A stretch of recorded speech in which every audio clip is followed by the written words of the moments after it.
Okay. You're probably familiar with this name, Gerald Steinberg. Should be familiar. He writes often in the Jerusalem Post. He is an emeritus professor of political studies at Bar-Ilan University.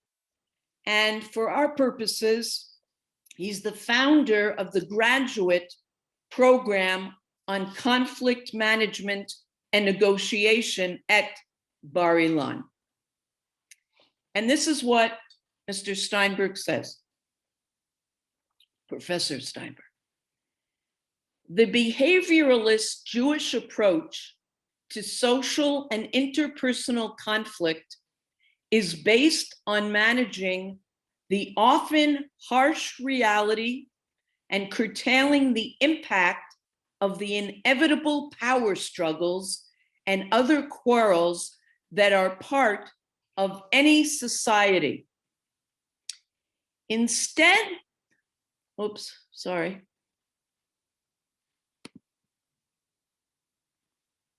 I don't know how to, okay, just a sec. I don't know if you see what I see. Okay, gotten rid of. Instead of demanding a different form of human nature, because that's basically what the positive peace is demanding, that we change our human nature. Instead of demanding a different form of human nature to prevent or resolve conflict, the goal is to contain the negative impact of the inevitable quarrels within Jewish communities and to prevent a process that escalates and deteriorates into bitter personal discord, destructive behavior, and sinat chinam, unfounded hatred. So he's setting his goals a little more realistically. And if that can happen, that's also good. It doesn't mean he doesn't want what Kaminsky was aspiring for, but okay. Now, clearly, Shalom Bayit, peace in the house, is a priority of our tradition. What do you think of this? It's just a bit of an aside. When a woman breaks utensils, remember this was written in the 12th century. When a woman breaks utensils while performing household tasks, she is not held liable. This ruling does not reflect the dictates of the law, but is instead an enactment of our sages. For if this were not the case, there would never be peace in a household, for a woman would be overly cautious and would refrain from performing many tasks, and there would thus be strife between the couple. Is that dated or is that dated? But very interesting. But that's why I say remember. So in preparing, I came across that, I throw that in. But what I really want to do today is explore and look at closely about 5 biblical situations that call for conflict management. So the first, with Avram and Sarah. Now, Abraham and Sarah were old and well advanced in age, and it had ceased to be with Sarah after the manner of women. Crazy English. Therefore, Sarah laughed within herself, saying, after I am grown old, shall I have pleasure? My Lord, husband being old also? And the Lord said to Abraham, why did Sarah laugh, saying, shall I indeed bear a child now that I am old? Do you notice anything about those verses, those psukim? What actually is said and then what God repeats to Avram? Look at it again. Take the time. Marilyn, you're raising your hand? Yeah, he doesn't include Abraham, which he's exactly. But Abraham being old. Okay.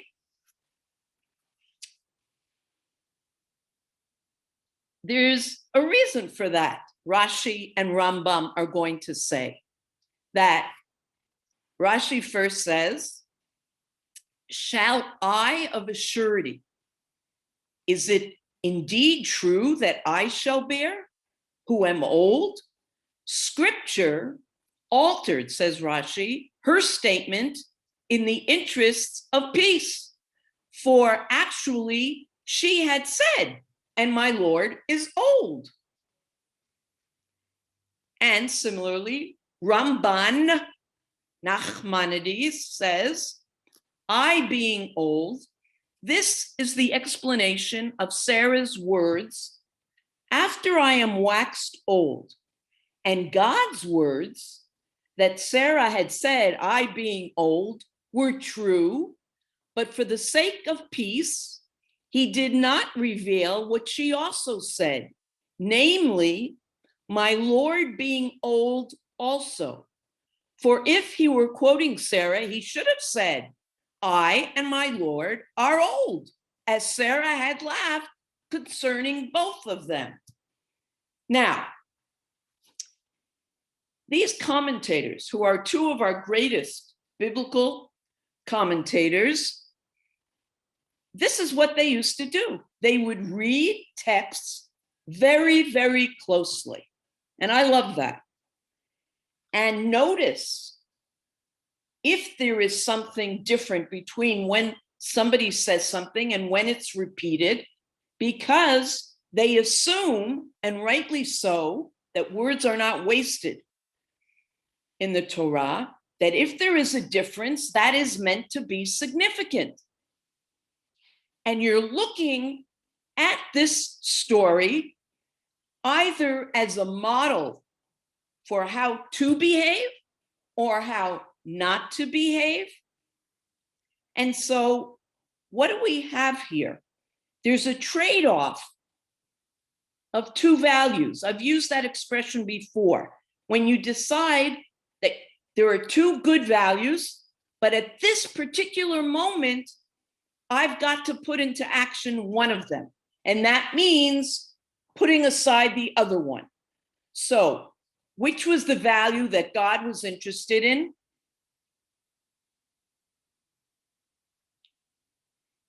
Don't be scared to unmute yourselves. He was Shalom Bayit, exactly. I think I see Annette there. Yes? Hi. But in doing that, and we've seen another character who has done that, he was kind of distorting the truth. Now, this same God gave us one of the 10 commandments is not to lie. That is meant to indicate how important Shalom Bayit is. People getting along. I think last Hanukkah time, we might have discussed, if you have a dilemma, you're in a bit of a problem that you can't afford to buy both Shabbat candles and Hanukkah candles. What did they say in the Talmud for you to do? If you have to make a choice, God forbid any of us should be in that position, but which ones do you buy? I don't want to get off topic. Anybody? The Shabbat ones. Why? Because part of the reasoning for those Shabbat candles is that there should be light in the house when there was no electricity, so people shouldn't be falling over each other. That's one of the reasons. So Shalom Bayit, without a doubt, is considered a priority. We know Aaron. We've spoken about that story at least 5 times, where he would, to get 2 people back in the same room, would tell a lie. Now we know that in that way, they're not going to resolve their argument, but he feels that at least they'll be back in the same room, so to speak. So that's the first situation. Second one, we remember Lot, Avram's nephew. And Lot traveled with Avram everywhere. I want to read this, and then I want you to have in mind how you think you would have handled the situation that they're in. And also Lot, who went with Abram, had flocks and cattle and tents. So imagine two groups with all this cattle, flocks, and tents. And the land did not bear them to dwell together, for their possessions were many, and they could not dwell together. And there was a quarrel between the herdsmen of Abram's cattle and between the herdsmen of Lot's cattle, and the Canaanites and the Perizzites were then dwelling in the land.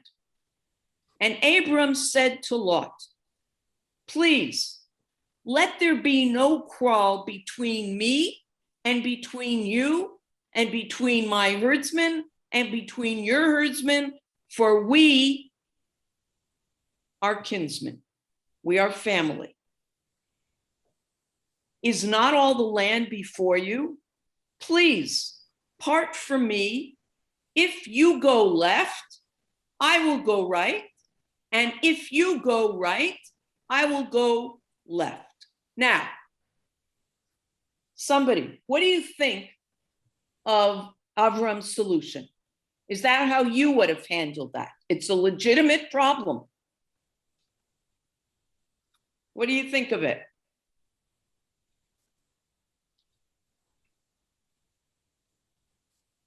I think that it shows Abraham's character, that he didn't care whether Lot got the better of the two. He gave them that option, and Shalom Bayit was the most important thing, family before everything else.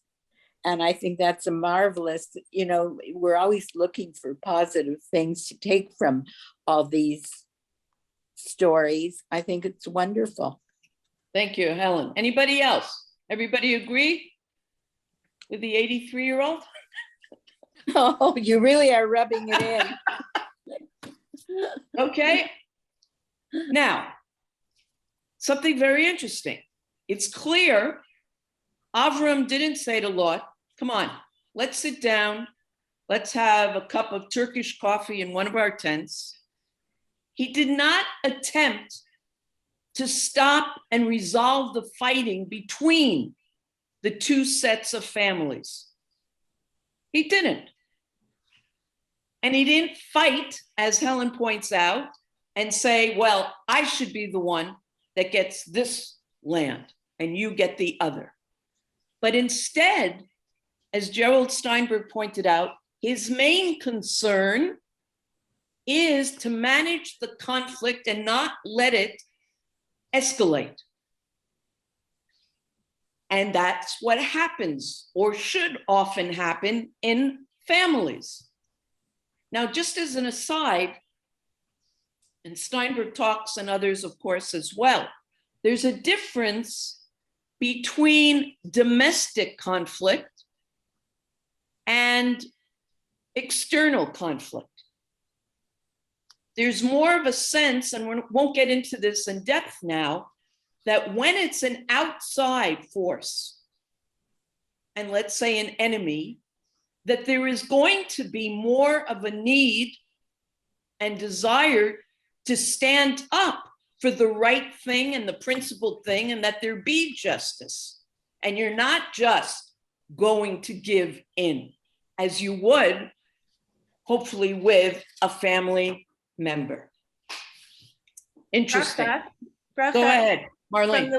From the way that the text is written, I think that Abraham was also showing a lot of political savvy, because he knew that if there was internal conflict, the people who were not in the family, the Canaanites and the Perizzites, could take advantage of that, and both of them would come out as losers. Wonderful. Absolutely. Let's remember that for next week, okay? It was important for them to appear, even though they were going to go separate ways, united, and not let the outsiders see. That very good, very good. Bracha, I Go know ahead, Ellen. you're not maybe aware of the big deal that's been going on, but this is so appropriate in a way. Go this ahead. Go ahead. With the Rogers family, where the son of Ted Rogers, the founder, has turned against his mother and his sisters and pulled a coup. And this is going on presently, and it's leaving the whole issue with tremendous acrimony, et cetera, et cetera. It's been the highlight of the news the last couple of weeks. And it just, while you were talking about this, I just kept thinking of that. And I'm sure other people are, very aware of what I'm saying. Okay, thank you very much for bringing that up. Just as last week at the end of class, Simone brought up the Beijing issue. This is what this Torah study is all about, guys. These are issues that are eternal and can give us guidelines. We choose our ways, but thank you, Ellen. And there's no resolution in sight, Ellen? Well, no, he's pulled a coup. It's a little complicated. If you look it up, you'll get the gist of Okay, it. all right, I will, thank you. Now let's go on to a rather small conflict in the family. I'll read this, and now please pay very, very close attention to every and any detail. The background to this is, you'll remember that Jacob pulled one on his brother Esau, and he leaves town for over 20 years, scared to death, because Esau had warned him that he would kill him. So that's the background. Jacob now wants to come back home, but he's a little nervous. Jacob lifted his eyes and saw, and behold, Esau was coming, and with him were 400 men. So he divided the children with Leah and with Rachel and with the two maidservants. And he placed the maidservants and their children first, and Leah and her children after, and Rachel and her Joseph last. And he went ahead of them and prostrated himself to the ground 7 times until he came close to his brother. Hope you're catching all these details. We'll go back, but I want you to see the full picture. And Esau ran toward him and embraced him, and he fell on his neck and kissed him, and they wept. And he lifted his eyes and saw the women and the children, and Esau said, "Who are these to you?" And he said, "The children with whom God has favored your servant." Now, the English translation here is terrible. When Esau asks, "Who are these to you?" it really should have said, "Who are these people that belong to you?" Okay? And the maidservants and their children drew near and prostrated themselves in front of Esau. And Leah and her children drew near and prostrated themselves. And after them, Yosef and Rachel drew near, prostrated themselves. And he said, "What is to you the purpose of all this camp that I have met?" And he said, "To find favor in my master's eyes, you, Esau." But Esau said, "I have plenty, my brother, Let what you have remain yours. Thereupon Jacob said, please, no. If indeed I have found favor in your eyes, then you shall take my gift from my hand, because I have seen your face, which is like seeing the face of an angel, and you have accepted me. He's surprised. Now take my gift, which has been brought to you, for God has favored me with it, and because I have everything, he prevailed upon him and he took it. Thereupon he said, travel and we will go, and I will go alongside you. But Yaakov said to him, my master knows that the children are tender, and the flocks and the cattle which are raising their young depend upon me. And if they overdrive them, one day all the flocks will die. In other words, Asa, we're going to take our time because we've got these young ones and the flocks. Now, so let my master go ahead before his servant, and I will move at my own slow pace, according to the pace of the work that is before me, and according to the pace of the children, until I come to my master to Seir, where Asa lives. So thereupon Asa said, let me leave with you some of the people who are with me. But he said, why do that? May I find favor in my master's eyes. And so Asa returned on that day on his way to Seir. So what do we have here? How is Yaakov, and what are examples that tell us this? How is Yaakov feeling in anticipation of meeting his brother? What kind of feelings, and they were natural, does he have? Well, Jacob goes into the situation very fearful. He is sure that Esau is going to want to have his revenge for what Jacob did. And Esau comes into the situation just wanting to see his brother and embrace him and make, and have shalom bayit. He has no preconceptions as to what's going to happen, except that he wants it all to be over with. Okay, thank you. Anybody else? Okay, you see that he is nervous and he is going overboard in showing respect to Esau. He's The not prostration. Gloria? But he's not apologizing. He's not saying, I regret what I've done to you, and I've regretted it all these years, and I feel so guilty. Please forgive me. I'm so sorry. I acted in haste, or whatever I went along with my mother, whatever he wanted to say, but he didn't say a word about that. Okay, very good that you noticed that. Sometimes you read things that aren't in the text. Very good. Okay, we see prostrating. He keeps calling him my master. He wants to give him gifts. Now, it's easily understandable because he did do something. Okay, so it's not surprising. So what Yaakov has done is what we call strategic planning. He's not just anticipating that his brother's going to come and do as he does, as we described. And he's got a set of options. Yeah.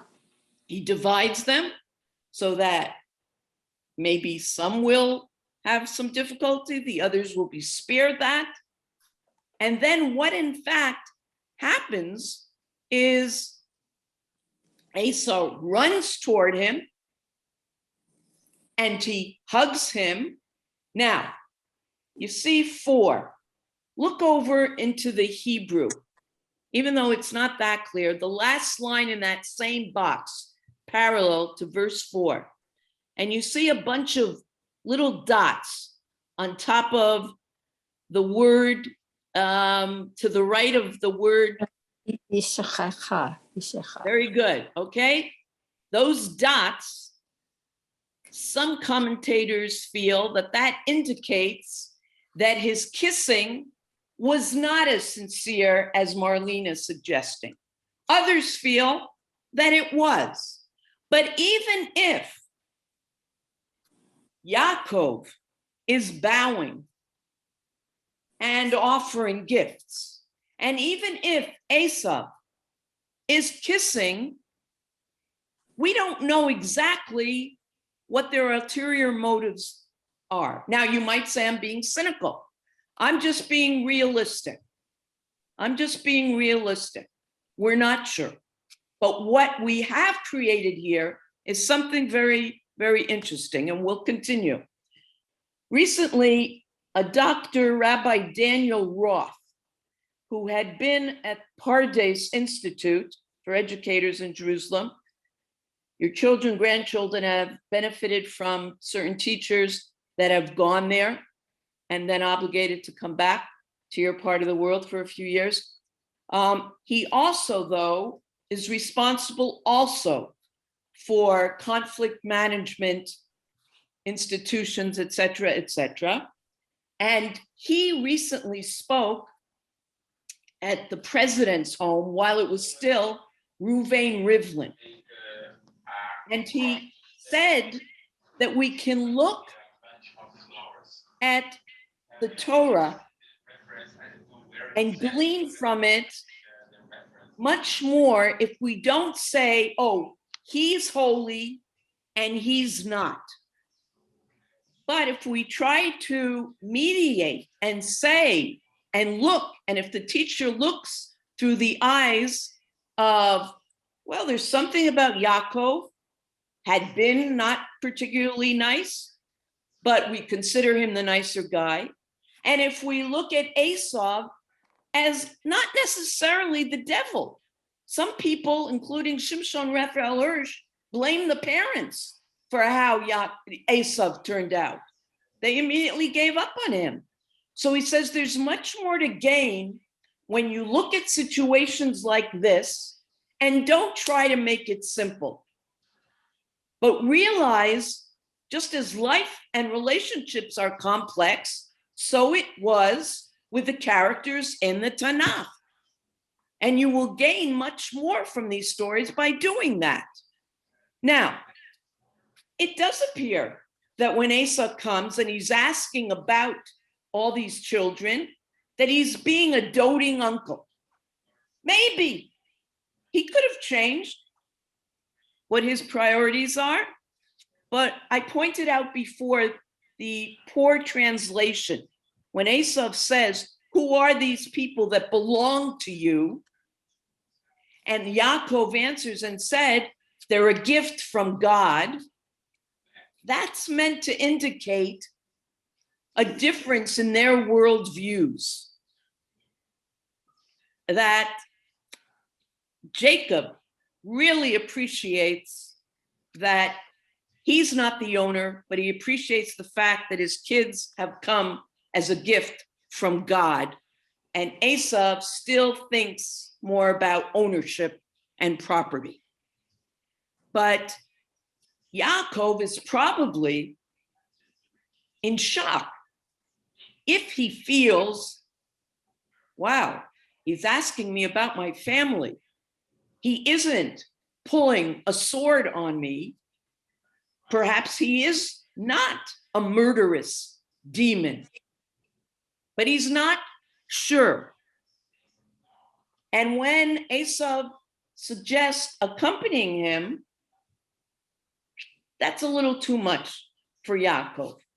You know, we've come this far, maybe let's leave it while we're still getting along, because you're not sure that he's not creating an excuse by talking about, you know, it's going to take us a long time. You're not going to want to wait because the flocks and the children are going to be slow. So he's either being courteous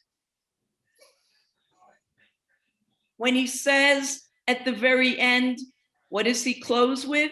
I am going to come and see you where? Back in your place at Seir. Now, there's a debate as to why he says that, because nowhere do you see that Jacob actually does go to Seir, to where Esav lived. So it could be that he's being courteous and he's trying to keep things on a calm level. Can anybody think of a different reason he might say that, that reflects a possibility that Jacob is still shivering in his boots about Esav's revenge? How can you understand him saying that? That would reflect that he still is scared. Anybody? You know, go now, but Esav, I'll see you again. I will come to your home in Seir. Why would he say that? He doesn't want to travel with him because he fears that he doesn't trust him completely. So he doesn't want to prolong. He doesn't want to prolong. But then, Linda, why does he go out of his way to say, I will come one day to see you until I come to my master to Seir? Why does he tell him that? Well, it's reassuring. Why not? Somebody else. Yeah, it was me, Zipporah. I just had this feeling how clever a plan the whole thing is with Yaakov, that Go ahead. the whole thing about the way he positions the women and children and the way he bows down, the whole thing is structured very cleverly, and he builds up Esau and compliments him and everything else to keep the peace. And then he presents the plan of separating to live somewhere else. It's very clever. The whole thing is clever. And that's what Linda's saying. He didn't really trust Esau. That's the way he handled him. I think you're right. But then we still need to hear, why does he say, I am going to come? Some commentators say that indicates that he really still felt that Esau wants to take revenge. And so he's letting Esau know, you're going to have opportunity to do it. He doesn't want him to do it now, but he's saying, you'll see me again, and then you'll be able to do what you want to do. He's putting him off. So that would be the ultimate end of his plan, as you're saying, that he really doesn't trust. We don't know for sure. He may not ever intend that. It may be a little bit of a part of the plan to make a statement like that, whether he means it or not. Well, we don't know for sure about any of it. That's right. And that's what makes it's beautiful. Accepting Bracha, of the two most honest approaches, Yes. it seems at just looking at it very fleetingly, Esau is more genuine. Hello, Interesting. Yeah. Stephen. Yeah. Okay, Stephen. Yeah. Okay, this all sounds quite possible. There seems to be no evidence of it. There's far more evidence just from what we're reading that it's the exact opposite, that that Jacob sees that if everything had been reversed, the whole situation had been reversed, he knows that that this is how that he would react in the way that he thought Esau, his brother, was going to react, out to get back at him, revenge. That's what he feels he would have done himself. That's fascinating, Stephen. You understand what he's saying? He's saying that Yaakov is projecting onto Esau what he feels he would do if Esau had done that to him. Very, very interesting. I want to move on, but this is exactly why it says Shivim Panim LeTorah. There's 70 ways of looking at the Torah, and this is what makes it something that you can explore and look at and Hello. look at. How are you doing? I'm fine. How are you? Abe, Hi, Abe. Sheila. How are you? I'm from Georgia. Um, Thank you. Are you having a happy birthday? Yes, Abe. I am. Bracha, Yes. I'm really having a whole, a lot of difficulty with the way that this story is being interpreted, because Okay. I mean, I know from previous study that Esav is always getting a bad rap when it comes to the commentators. I mean, we go forward and he's always the bad guy. And instead of looking at this and saying, here he is, he's come, he's willing to make amends with Jacob, even though he really was the one that was harmed by Jacob's action. And we're still, even those little dots over some of the text, which says, did he really do this, with a whole heart? It's like the commentator's way of saying, don't trust him. He's not a good guy. He's always going to be a bad guy. And as the commentators go through the centuries, they're going to continue to make him the bad guy. There are some people who will agree with you and went so far as to name two families I know, their sons, Esav, to make that point. Interesting. Yeah. But as I said before, and you can look this up, Shimshon Raphael Hirsch agrees with you as well. It could be. I mean, that would, change. We'd have to republish many, many Sidurim across the world if we wanted to suddenly change it. Avram, Yitzchak, Ve'esav, It all comes down to economics. No, this is something to think about. And we will have opportunity to go into that further. Thank you. Anybody else? Don't you think Esau is suspicious? Because in 15, he says, let me leave with you some of the people who are with me. Yeah, you're not sure exactly what that means. Very good. Very good. What? You could take it as in being suspicious, or you can take it as being Helpful. Jacob's got a huge job to do. I'll leave some men there to help him. Yeah. All right. Bracha, I don't understand the concept of the gift. Can we go back to the gift? Who's giving the gift to whom? And what was Jacob that wants gift? to give, Jacob comes wanting to give gifts to Esau. Remember, that's part of his strategy. What gift? What do you think the gift could have been? Because it was right after Some of the flocks. talking about the flocks. Some of the flocks. I'm looking to see a word here, but I won't take the time. But part of the strategy is when you're facing somebody that you are expecting to have a conflict with because you've had a conflict and that it's not going to be a pleasant confrontation, you have different options. You can stay away. You can pray. You can bring gifts, or you can prepare for war. And that's what he was preparing when he divides his family into two. So he was doing all three of those, not sure of what was going to be. The gifts. But Gloria's right. Did he actually have to say, I'm sorry? Or was he saying it through the gifts? Or,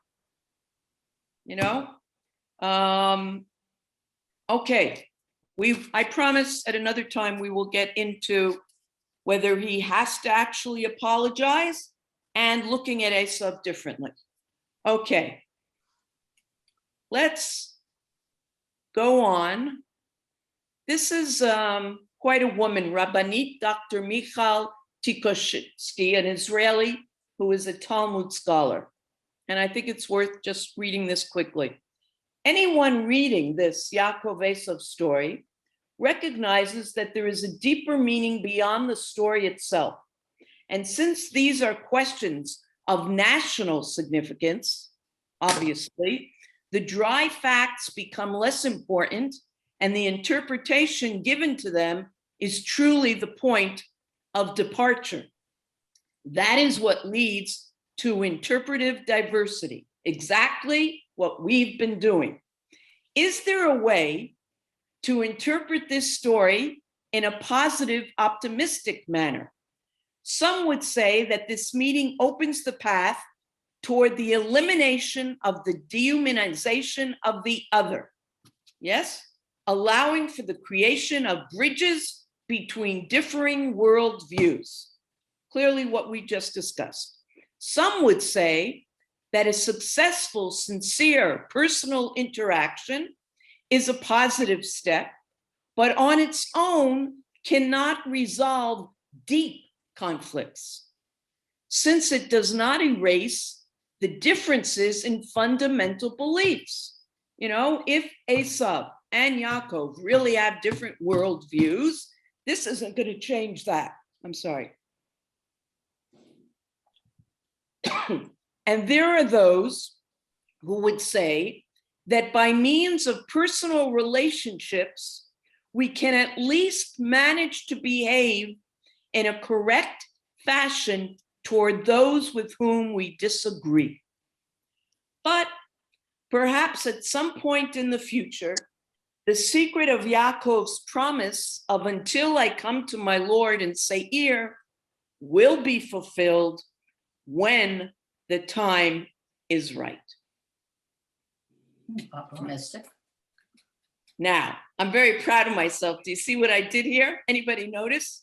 Several, yeah, colors of.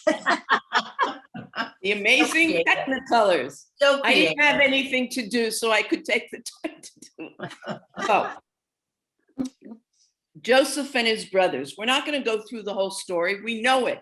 But there's something interesting. In the final scene, when the brothers fear that Joseph will take revenge, what do? They invent a story. Now, Joseph's brothers saw that their father had died, and they said, perhaps Joseph will hate us and return to us all the evil that we did to him. So they commanded messengers to go to Joseph to say, your father commanded us before his death, saying, so shall you say to Joseph, please forgive now your brother's transgression and their sin, for they did evil to you. Now please forgive the transgression of the servants of the God of your father. Joseph wept when they spoke to him. His brothers also went and fell before him, and they said, behold, we are your slaves. But Joseph said to them, don't be afraid, for am I instead of God? Because remember, Joseph tried to tell them this was all a plan. What did the brothers do? Again, as we began, that trade-off to prevent him taking revenge, they made up a story. If you go back, you'll never see that Jacob told them to say that to Joseph. They invented it. As he was on his deathbed, they say that he wanted us to reconcile.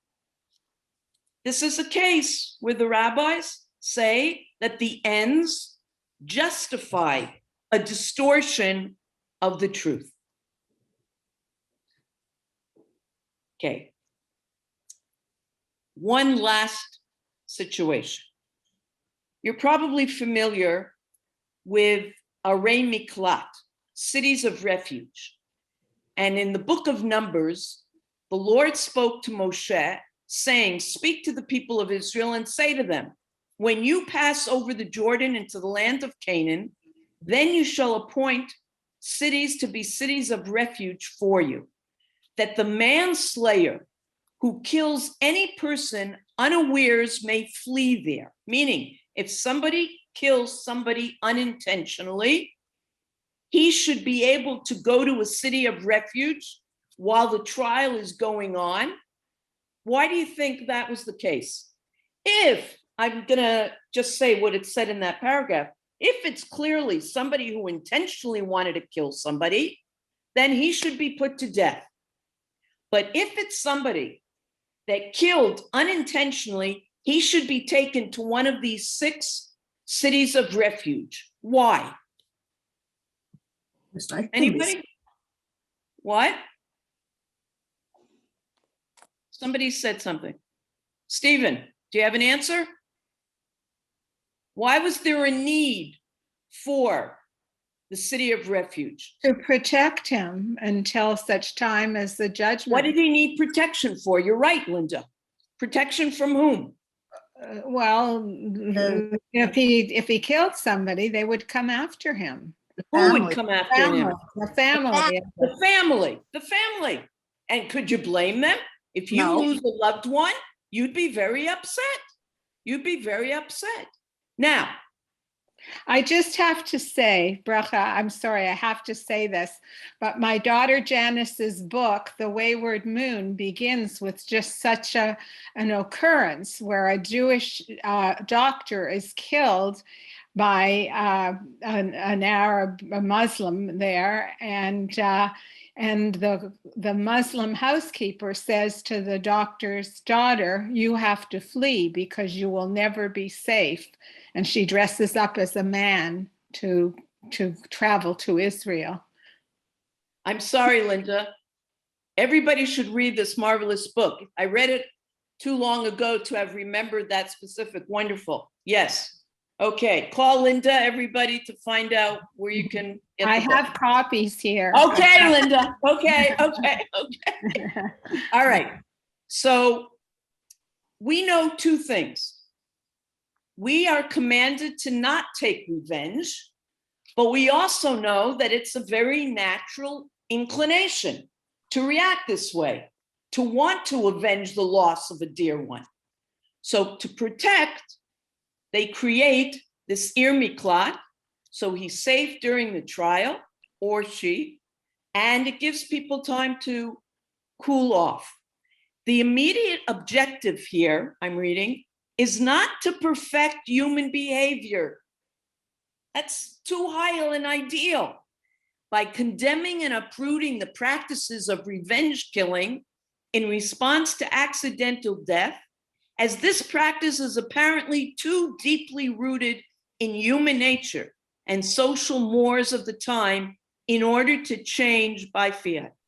Rather, by taking a realist approach and making revenge and vendettas all but impossible, while also isolating and imposing a limited punishment on the perpetrator, the escalation chain of violence is broken and communal peace is fostered.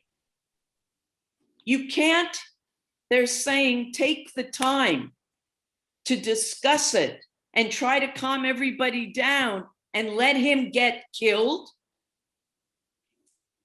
as they avenge the loss.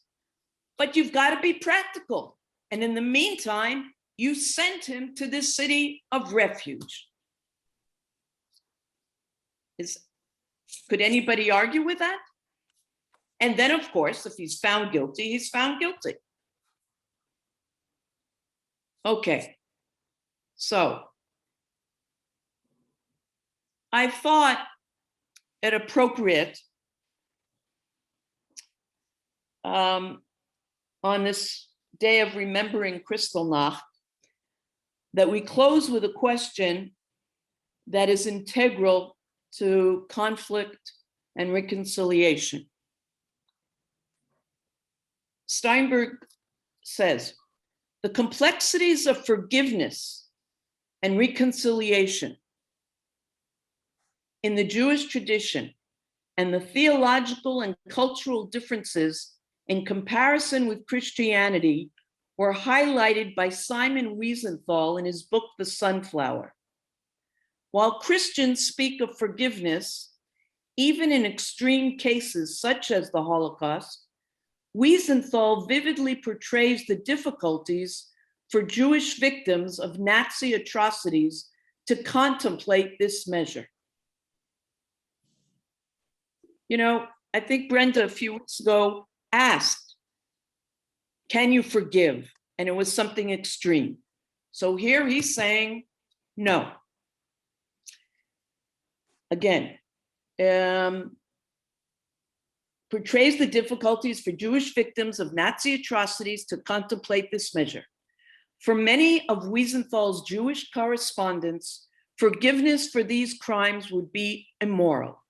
Similarly, Solomon Schimmel, an educator at Hebrew College in Boston, recalls a discussion of forgiveness and reconciliation in South Africa at the end of the apartheid era, quoting a rabbi who declared, "You can't sadistically murder 12 innocent people by burning them alive and just say, 'I'm sorry.'" One Christian participant in the forum immediately attacked the rabbi for his comment, saying, "That's because you Jews don't know how to forgive." From the rabbi's perspective, the officer, having ordered the murder of innocents, was beyond human forgiveness. Jonathan Sachs, Zichrono Livracha, was asked the same question: can you always forgive? And he responded, only the victim can forgive, and they are all dead. But, he went on to say, we can begin to find a new way together.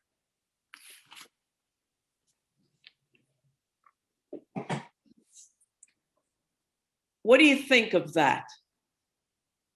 Or am I going to get 4 more emails saying you don't like Sachs' ending? This is a strange contradiction between Judaism and Christianity. On the one hand, they're asking us to that we don't have room for forgiveness from what our nation suffered at the hands of another nation, another people. However, unless I'm wrong here, you or Hannah will have to explain this to me, or some rabbi.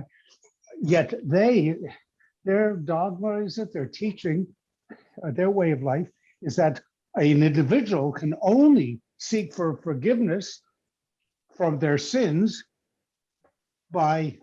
through Yeshua, through Jesus. This seems to be, to me, a stark contradiction. Tell me if I'm right or wrong.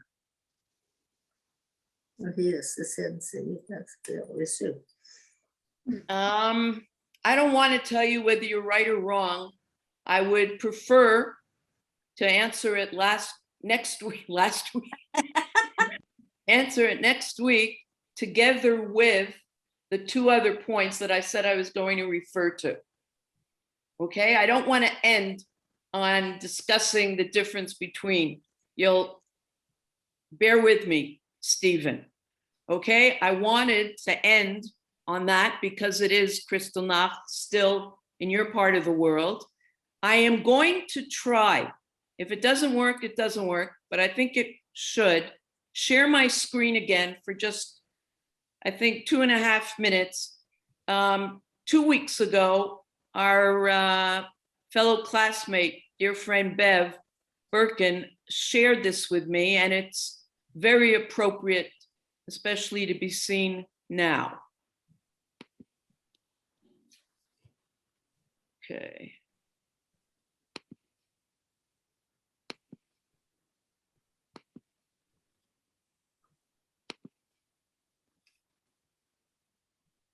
Okay. Do you see a little box here? Yeah. Okay. I don't see it. Okay. I think I can. There you go. Okay.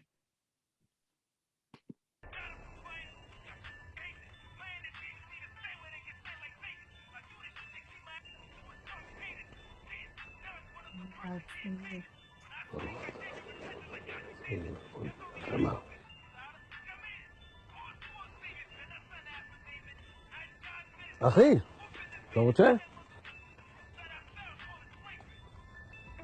אחי? לא, אחינו. מדוע לא? כי אתה דתי, פנאטי, ואני לא. אז אנחנו לא אחים. יפה. אתה חובש את הכובע שלך, אני חובש את הכובע שלי, וזה לא אומר שאנחנו לא אחים. מה שמך? מה שמי? למה שאתה תגיד לי מה שמך, רבי? אני יוסף. אוקיי, יוסף. אנחנו... Why? Why? Why did that happen?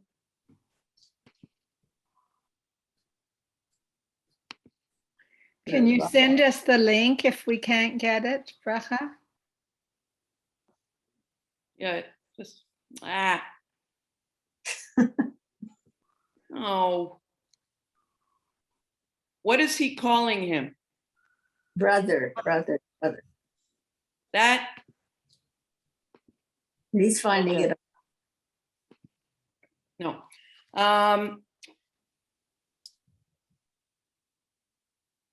This is why I saved it for last in case it didn't. Okay. I will send it to you, but I'm going to spoil it because I want to say what it is and why I brought it for two reasons. So you can see that the older gentleman is calling him Achi. Now that happens to be a phrase that Israelis use quite often. You go into a store and somebody's buying something and he says to the guy behind the cash register, Achi, ma shlomcha, how are you? And of course, if it's a woman, you don't hear that so much, achoti, and there's something very special about that. So they're standing out in the middle of nowhere, and the older guy wants to share with him his nuts, and he calls him achi, and the other guy is saying, how can you call me that? I eat cheeseburgers, and then he shows him a tattoo on his arm, the young guy, and what do you think? The older man says, you know what? I have a tattoo also. Mm-hmm. And he shows it to him. And just as he shows it to him, he says, I had a very good teacher that told me all of us Jews are brothers. And the young man asks him, who was your teacher? And he says, Adolf Hitler. And then as he says that, the young man gets a phone call. And as he's talking on the phone, the old man disappears. And then a young man with payas comes and asks the guy, has the bus come yet? And the young man who had been standing there before says to him, Brother. Achi, yeah, it hasn't come. Now, so I bring that particularly because of Kristallnacht, but also that's going to be part of our discussion, which we already began. What will make us feel that we are achim, that we are all brothers, so that despite the fact that some eat cheeseburgers and others eat cholent, that we still feel and we can get along despite these differences. And I'm not talking about finding an idealistic solution, but very pragmatically. And on that note, I want to wish everybody a good week. Marilyn, safe trip with your young mother. That's wonderful. Wonderful. Okay. Good seeing you all. Shavua Tov. Oh. It's Wednesday. I know, and I had something funny to say about that. Oh, I don't remember. About what? I always say it's Wednesday, and because it's Wednesday, we can already say Shabbat Shalom, but I had thought of something that was very cute. I didn't write it down. You see, that's a problem even for me. Welcome to the club. Young you. You make us feel good, Bracha. Okay, but I want to reiterate. Some of you have my email, and that's why some who don't usually wrote me I'm happy for you to get, I don't know if Gail is still listening, for you to ask people who have my email. I'd love to hear if there's something you want to share that you didn't want to say in class. And if you want a lipstick also. Okay. I pass. Thank Okay. you, Bracha. Hi, brother. Thank you. Well, Thanks, okay. Bracha. Thank you, care. Bracha. So Thank you, wonderful Bracha. to see you That was again. great. Have a good Lovely. week.